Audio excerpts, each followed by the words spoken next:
En dan binnen de verschillende groot. Juster een hele storm en wierd en rein en joet restig waar. En voor het rusten had ik nog een droege dag. En de zinnen er hier en daarbij. En wat hebben die scootjes het aan de dreigand van de SKS daar om de 14 dagen.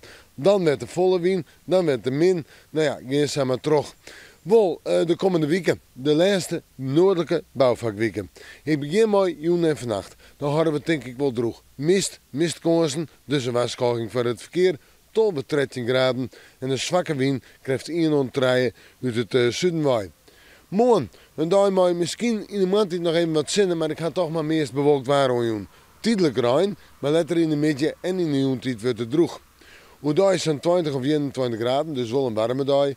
En de wind matig of zwak en die komt uit zuid- en zuidwestwaai. Zorgen we de morgen doen en hebben een temperatuur om bij de 18, 19 graden in, dan zoen je de barbecue even boeten zetten kunnen. En dan terug naar staan.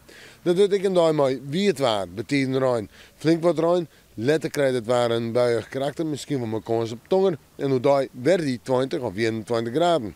En verder is een matige wind. Ja, ik denk dat die komt uit west- en zuidwestwaai. En die kan nog eens even wat sterker wezen in het kust- en watergebied. En dan zetten we terug naar Takkenbieke. Man, je tieze waanje.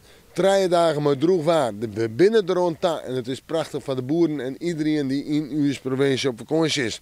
Dus zitten er redelijk bij en de temperaturen zijn 20, soms 21 graden, maar houd het maar op zo'n 20 graden. Dus warme dagen. We moeten morgen, maar weer even in het waarsje.